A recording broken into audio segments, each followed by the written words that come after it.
LinkedIn presents. And when you give your clock rhythmic inputs, making it really clear when daytime is and when nighttime is, it's more confident about when daytime is and when nighttime is, and it does a better job of scheduling things that happen during the day, at night, and all the times in between. One of those things is making you feel sleepy at bedtime, but other things include metabolism, DNA repair, and immune response. In general, you do better when your body does those things at the right time with confidence, versus muddling through them at all hours because of the mixed signals you've been giving it as to whether it's day or night. Good morning. I'm Michael Kovnat, and this is the Next Big Idea Daily. Quick masterclasses from the best new books written and read for you by the authors themselves. So how much sleep did you get last night? Even if you did get the recommended 7 to 8 hours, you might find yourself getting drowsy during the day today. And why is that? Well, the issue might not be how much you're sleeping, but when you're sleeping. There's a lot of science to suggest that timing is an important part of healthy living, and that many of us modern humans are out of step with the fundamental rhythms of our biology, and our sleep, metabolism, and mood are paying the price. So how do you get back in sync with your body's clock? Sleep researcher Olivia Walch is an investigator in the Department of Neurology at the University of Michigan and CEO of a sleep-focused tech startup called Arcoscope. Her research has been featured on CNN, NPR, and in The Atlantic, among other outlets, and she's written a new book called Sleep Groove: Why Your Body's Clock is So Messed Up and What to Do About It. Olivia joins us to share 5 of her key insights right after this quick break.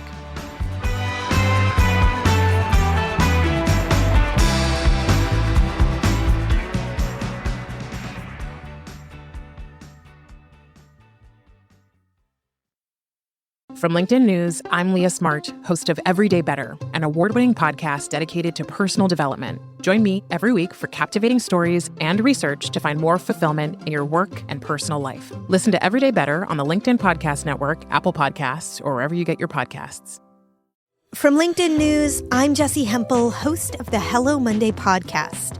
Start your week with the Hello Monday podcast. We'll navigate career pivots. We'll learn where happiness fits in. Listen to Hello Monday with me, Jessie Hempel, on the LinkedIn Podcast Network or wherever you get your podcasts.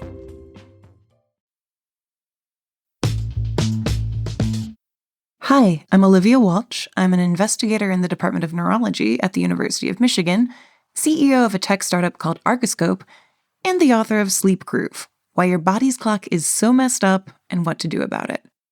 Today I'm going to share with you 5 of the key insights from my book with a twist. People already know sleep is important, so I didn't want Sleep Groove to just rehash that point. Rather, I want to change the way people think about sleep from mysterious biological process to something they've got an intuition for. And I think nothing builds intuition like analogies. So my insights are all going to be analogies for how circadian rhythms work to shape not only your sleep, but also your overall health. Here's insight, or analogy, number 1. Sleep is like your heartbeat, where rhythm is central to our definition of health. Let's say I played you a recording of a heartbeat that sounded wildly arrhythmic, something like doop doop, doop doop doop. You wouldn't say that heartbeat was equally healthy as another very regular heartbeat just because they both had 60 beats in a minute. And when it comes to our sleep, we do this all the time. We think as long as we get 8 hours a night on average, even if one night you're going to bed at 8 p.m. and the next you're staying up till 2 a.m., the rhythm doesn't matter. Except it totally does. A recent study found sleep regularity, how much your sleep schedule on one day resembles your sleep on the next day, to be a better predictor of mortality than sleep duration. And every day a new study comes out linking sleep regularity to hypertension, diabetes, cardiovascular disease, you name it. Sleep regularity correlates with all these things because it correlates with circadian health.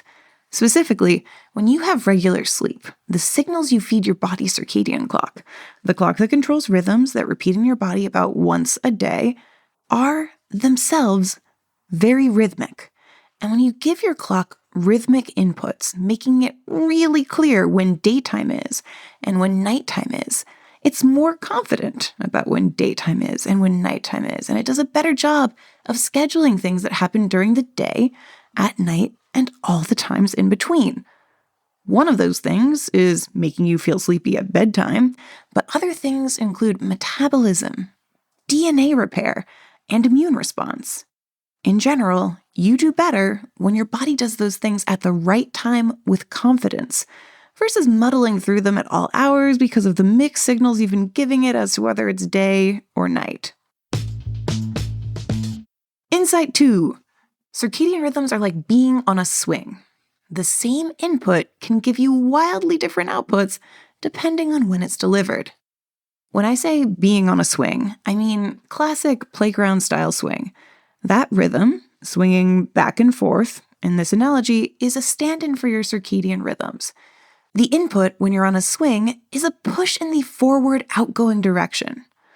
Biologically, that push in the outward direction can be anything that affects your clock's sense of time.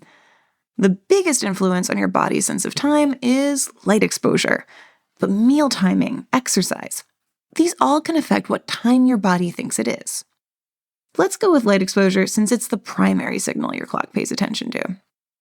Getting light exposure when your body expects it during the day is like a push in the forward direction when you're heading forward. It helps reinforce your rhythm, helps you get a higher amplitude swing. But that same forward push when you're on the backswing actively messes up your rhythm. When you're swinging backward, you don't want someone giving you a forward shove. You want them to clear out of your way. In the same vein, when you're entering your biological night, the time when your circadian clock signals that it's nighttime, you don't want a burst of light exposure. You want to be allowed to continue on in the dark. And just like how a forward push is good at some times, that burst of light exposure is not only good but critical for health when you get it during your biological day. This is at once a simple point. If I get light in the middle of the night, it will confuse my brain and throw off my rhythms, and a hard one to internalize. We're hardwired to expect the relationship between inputs and outputs to be simple. More of a thing gets you more good outcomes if the thing is good, and more bad outcomes if the thing is bad.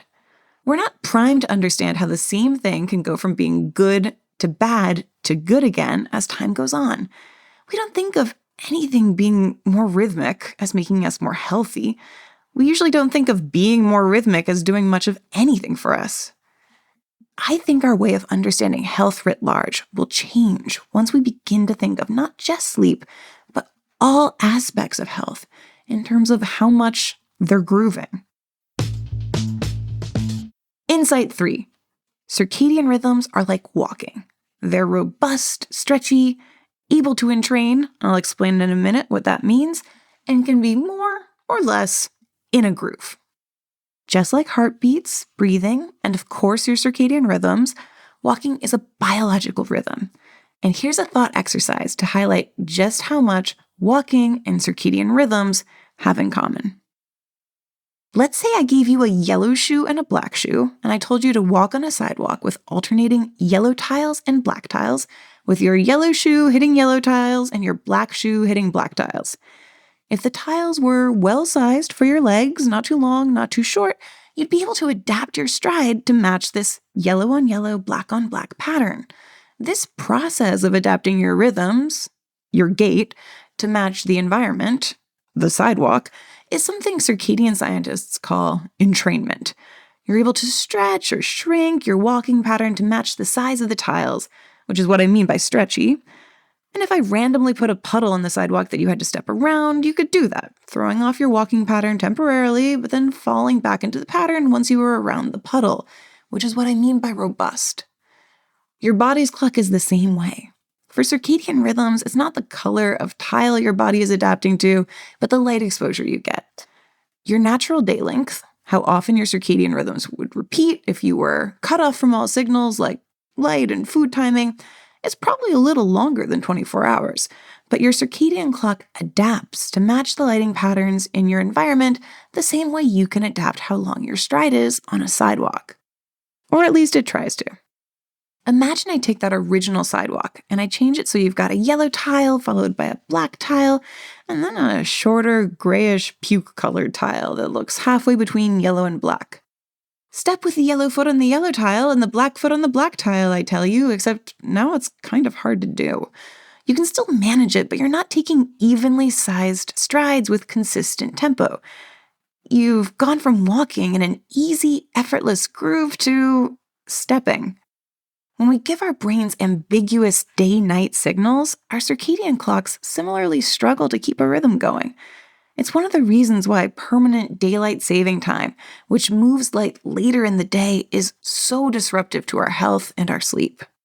Listen, you might be saying, this is all very well and good, but my problem is that I wake up in the middle of the night and can't fall back asleep.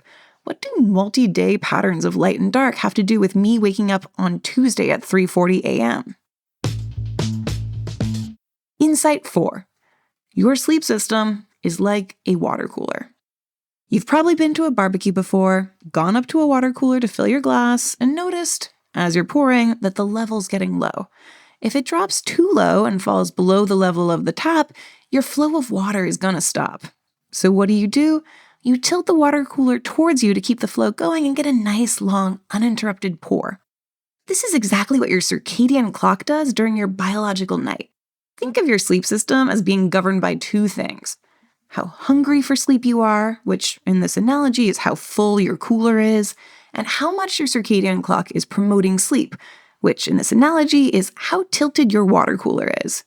Sleeping is when you drain the water cooler, and if your water level, or sleep hunger, falls below the level of the tap, you wake up. Your circadian clock tilts the system in favor of sleep during your biological night, allowing you to sleep longer than you would without the tilt. It also tilts away from sleep at some times. If you've ever tried to scoot your bedtime up a few hours and been unable to do it, it could be because your circadian clock is tilting your sleep water cooler away from you, making it so that even though you're pretty full of sleep hunger, the level is below the tap and you can't fall asleep. If you wake up in the middle of the night and can't fall asleep again, here are 3 reasons why that might happen. First, you might have gone to sleep earlier than your clock expected, and the tilt is still coming, it's just late. You might be able to fall back asleep if you stay in the dark and wait for it to hit. Second, you might have gone to sleep later than your clock expected, like after an all-nighter, in which case the tilt could have come and gone already, and in this case, it probably will be pretty hard to fall back asleep, even if you try to wait it out. The third case is maybe you tilted at the right time, but it wasn't a big enough tilt. It was a shallow, barely there tilt. That can happen to older people or other people who have lower amplitude circadian rhythms. The theoretical way to boost amplitude is to get really bright light during the day and just the darkest dark you can at night at the same time every day. So if you think you might not have enough of a circadian tilt to your sleep at night, my advice is to do just that. Send your brain clear, unambiguous day-night signals for at least 2 weeks and see what happens to your sleep. Insight number 5. Circadian rhythms are like an audio recording slowed way, way down.